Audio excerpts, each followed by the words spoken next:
We're starting in Matthew chapter 5 and verse 31. Last week was adultery and lust. This week, divorce. Huh? Wow.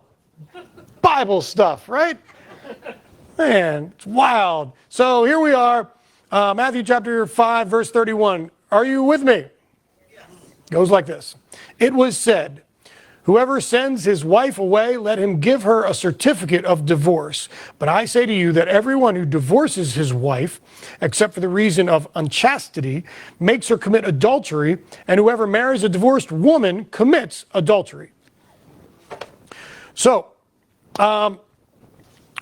listen, since we're getting into it anyway, I think it makes sense to go to Matthew chapter 19, where Jesus addresses this same issue, and let's handle this. We're gonna might as well get both barrels if we're gonna do it, right? So here it is, Matthew 19 and verse 3. Goes like this. Some Pharisees came to Jesus, testing him and asking, is it lawful for a man to divorce his wife for any reason at all? And he answered and said, have you not read that he who created them from the beginning made them male and female, and said, for this reason a man shall leave his father and mother and be joined to his wife, and the two shall become one flesh. So they are no longer two, but one flesh. What, therefore, God has joined together, let no man separate. And they said to him, why then did Moses command to give her a certificate of divorce and send her away? And he said to them, because of your hardness of heart, Moses permitted you to divorce your wives. But from the beginning, it has not been that way. And I say to you, whoever divorces his wife, except for immorality, and marries another woman, commits adultery. All right, so, like I said, if we're going to get into it, we might as well get the whole deal here. This is what Jesus has to say about this topic. It's addressed twice in the book of Matthew, and that's in itself kind of interesting. He covers some of the same territory, so it would be weird to ignore it and then, some chapters later come across it again. But first of all, let's talk about what marriage was, what it looked like in the first century, what did it mean to them, how did it work? So, interesting thing, they had, before marriage, they had a thing called betrothal. So, you might say, well, yeah, like an engagement. I was like, yes, but no. Because an engagement is a less formal, yes, we'll get married, but there is no legal ramifications to engagement. On the other hand, the betrothal that they had was a legal deal. Like when you were betrothed, you couldn't get out of it like you could an engagement. You can't just walk away. You had to be divorced if you were trying to get out of a betrothal. It was a formal legal deal. If one of the spouses passed away during the time of betrothal, the other spouse inherited exactly the way a husband or a wife would inherit. So it was a real deal. It was as if you were married, except that they did not cohabitate and they had no intimate relations. To do so would still be considered fornication, immorality. So they did not have relations until they were married. The betrothal generally came about by the arrangement of parents. And I know that, we in our time and culture look back at that and think that's kind of weird or messed up or whatever. But I'd say, hey, let's try to take it easy on, judging other cultures and times by our own standards. I mean, it worked for them. And some of you parents, if you think about it, you might go, yeah, that would be kind of cool. So, just saying. But generally the And you see some betrothals in the Old Testament. Sometimes it's arranged simply by the parents. There are at least once or twice, the husband-to-be points out someone to the parents. Samson says, "Hey, Dad, I want to marry that chick. Can you arrange something?" And it gets arranged. There is, I think, at least once in the scripture where you actually see the woman's consent being asked for. Are you okay with marrying this guy? It's probably not. It probably didn't happen all the time, but it did happen some of the time, at least. But anyway, so a betrothal happened. It could last for years, depending on when the arrangement is made initially, but generally people got married in their mid to late teens. A guy who was 22 years old was considered like, "What's wrong with you, dude? Get your life together," if you hadn't been married yet. I'm not saying that to you guys. Take it easy. I'm just saying that's the way it was then. But anyway, they got married. Marriage in Jewish culture was well above Roman and Greek culture. The way that they cared about marriage and cared for their family, specifically husband and wife relationship, how they valued one another, was several notches above the kinds of relationships that were typical in Greek and Roman culture at the same time. So even as we look back at it and we go, well, it seems kind of weird, it's actually super cool for the world they were living in. But when it came to divorce, there was a biblical process for divorce. And so that was in, Jesus mentions it in both places, that in Deuteronomy chapter 24 and in verse 1 it says, "When a man takes a wife and marries her, and it happens that she finds no favor in his eyes because he has found some indecency in her, he writes her a certificate of divorce and puts it in her hand and sends her out from his house."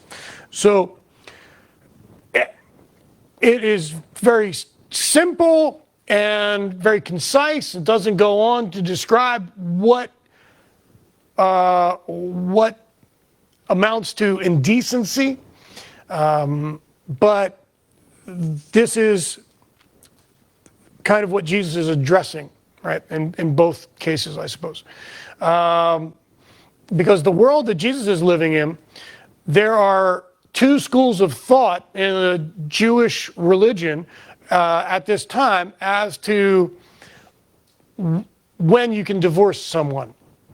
And so one school of thought was it is permissible and almost enforced that you must divorce someone if in the case of adultery.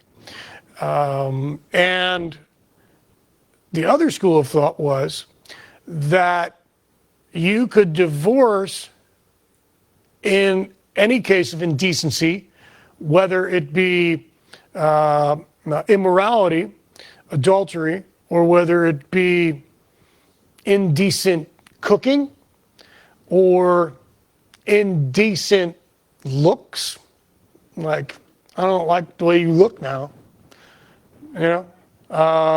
or any other indecency. I mean, basically any reason that they could think of, they would go, "Hey man, works for us."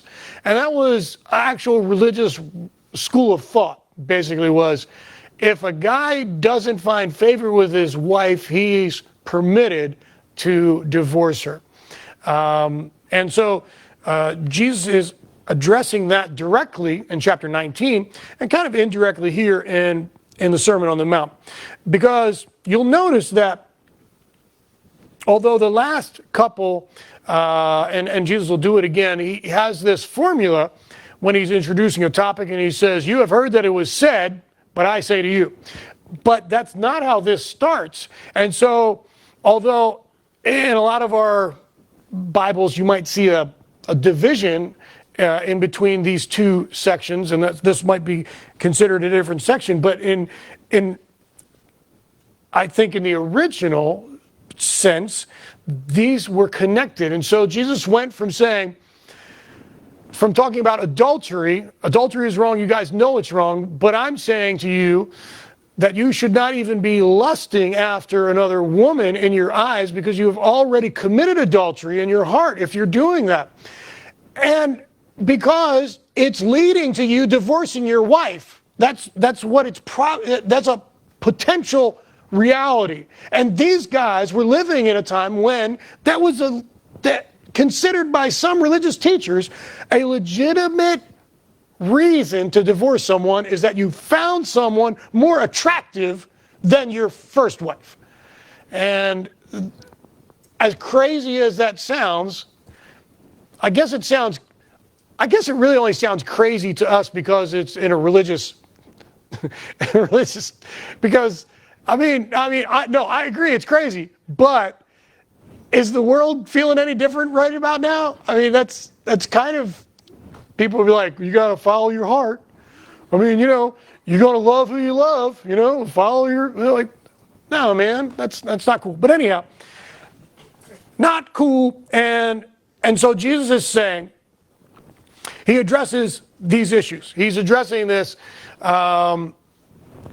idea in the one place where it's in the thoughts, in the Sermon on the Mount. He's addressing the thoughts that precede maybe I should find a reason to divorce, or maybe this is a good enough reason to divorce. I found someone more attractive, and he's addressing that's not right. And he's addressing in chapter 19 the actual teachers who are saying, so it says we can divorce somebody. Tell us when you think we're allowed to divorce somebody. And in both cases, Jesus is trying to redirect our thoughts from finding the way out to, why don't you get back to the way it's supposed to be?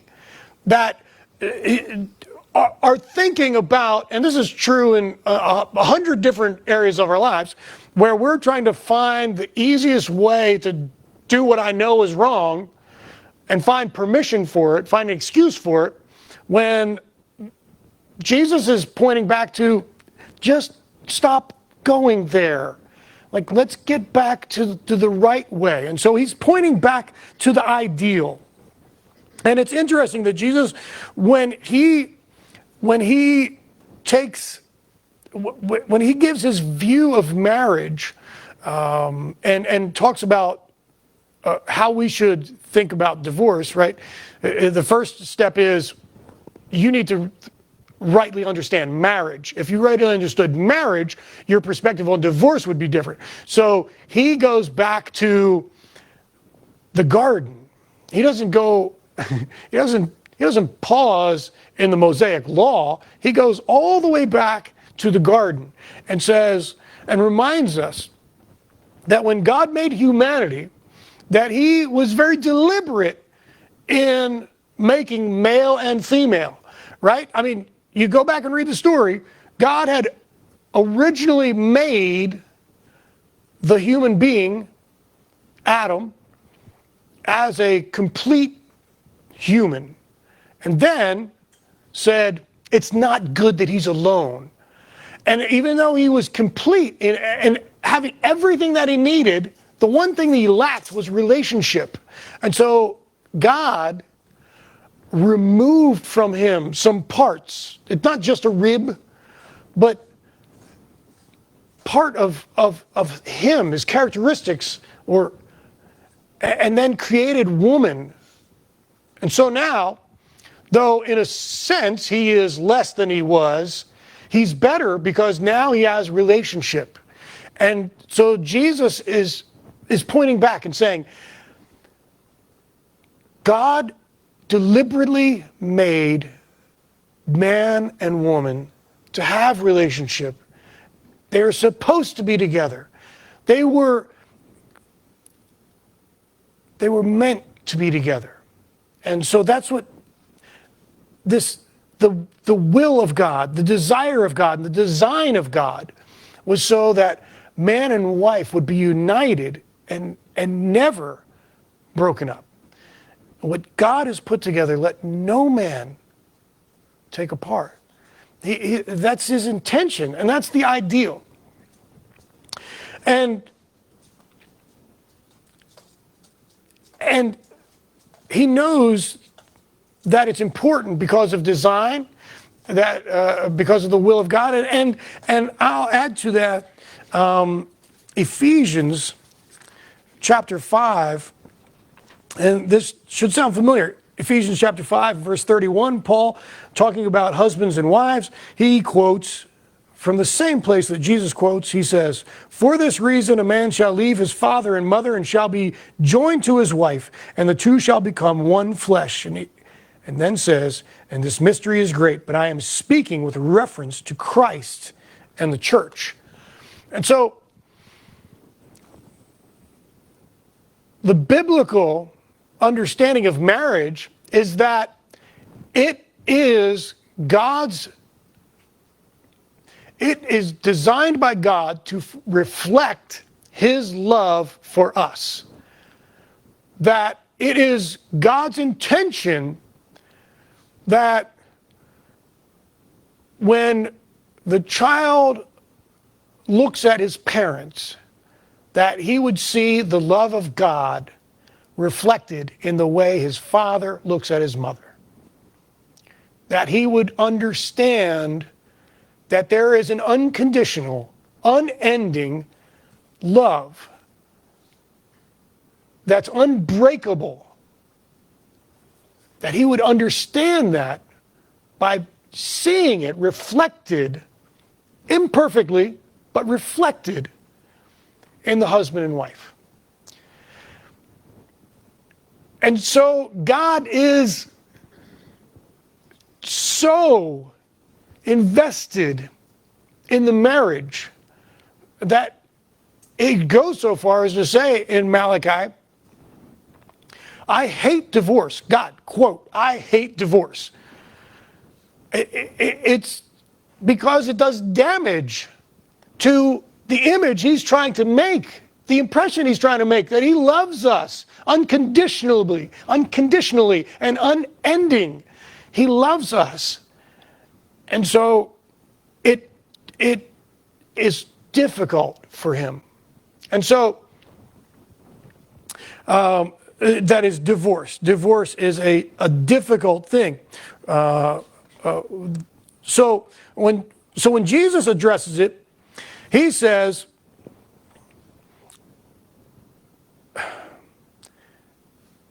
you think that you can just hand a woman a letter and walk away. I say to you, anyone who divorces his wife, except for the reason of unchastity, makes her commit adultery.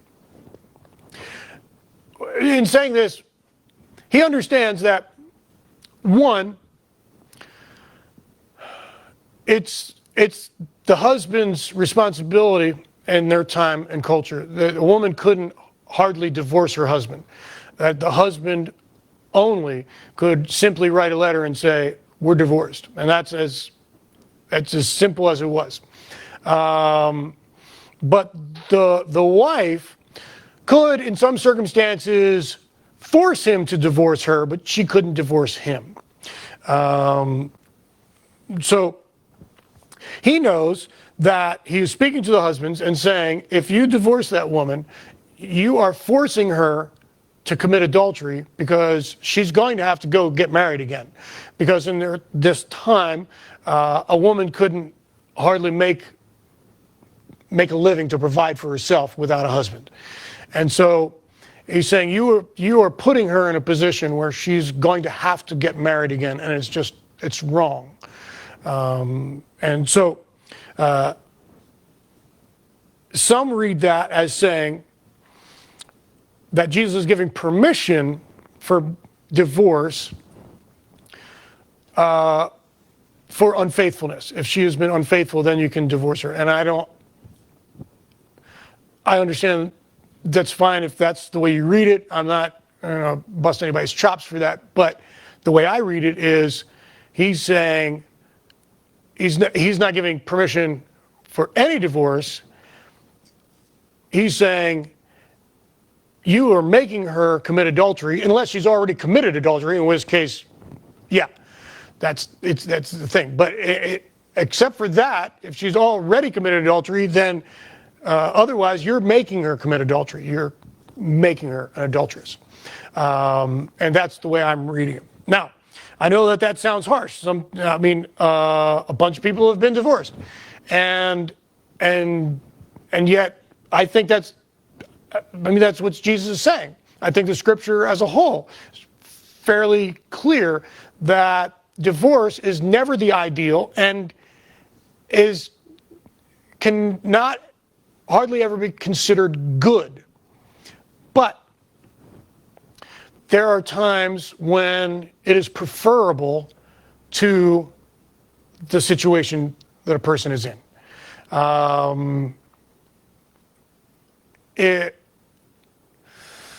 And so I think this is similar to like the command to not lie. And so when we explain that lying is wrong, we say lying is wrong, and we tell the kids very plainly lying is wrong. We don't say to kids, lying is wrong unless you have a good reason. Because that's like saying lie anytime you please, because you could simply say, I've got a good reason. I don't want to tell the truth.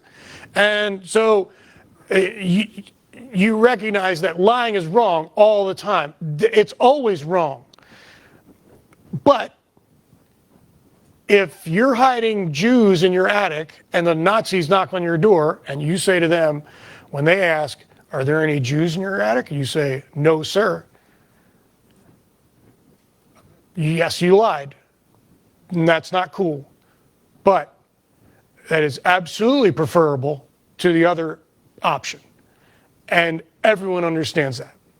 But I'm still not going to go around telling kids lying is wrong unless you got a good reason. It's not, because we're humans and we're not good with this. And so Jesus, when he talks about divorce, and as I talk about, I'll never say it's good.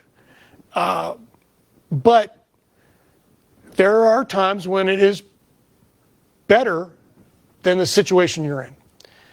And, you know, if you were bitten by a snake on the foot and, you know, they had to cut your foot off to save your life, I would not say, that was good that you lost your foot. I would rejoice with you that you're going to survive, but losing a foot is never a good thing, but it's preferable to the other thing. And so I want us to understand that. I want us to understand that marriage is sacred. Marriage is, it's holy and important and should be held in high regard by everyone. And that there is hope for your marriage. If you're in a marriage and having trouble, there's hope. Jesus says in 19 that the option for divorce was given because of the hardness of your heart. And so the thing is, Jesus came to change our hearts. So there's hope. There's hope for our marriages. And yet, even still, your heart can be changed 100%. It doesn't mean the others is. And so we, even in the best situation you can be in, it doesn't mean that you can make it work. And so there's times when it'll still happen. And I want you to know that in those times that we'll stand with you. that will love you and support you, that I won't rejoice that you're getting divorced. But I will rejoice with you that you'll potentially, if it comes around, that you're doing better. I'll still mourn the loss. And it'll still hurt. And there's always still consequences. But some things are unavoidable in this world. So I want us to understand that, and I want us to understand that if this has happened, if it happens, for us putting in our best efforts and it already happened, or for that matter, if we totally were the ones who screwed things up and it happened, that in whatever case, whether it was all our fault or not hardly our fault, we can be forgiven. And I want us to understand that, because divorce for some people carries such a stigma that they never let go of it.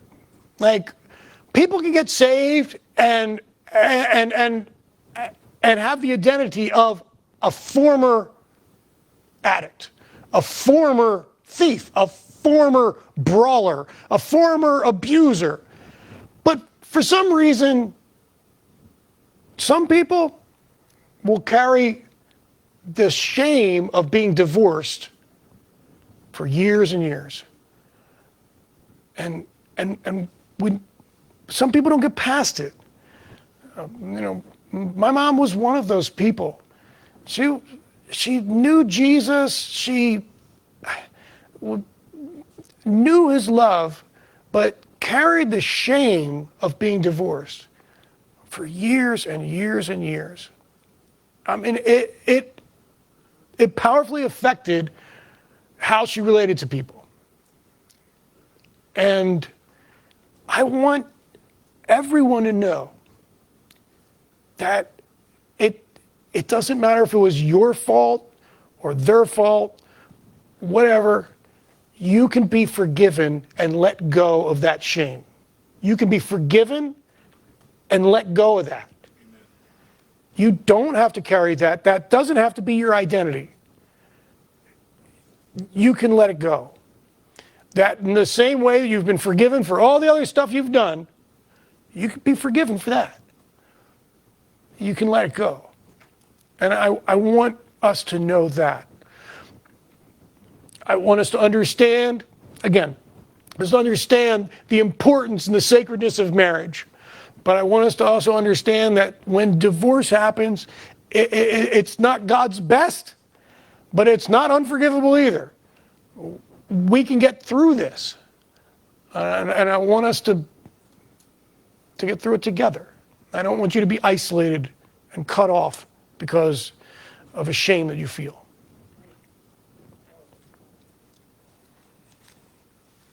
Amen.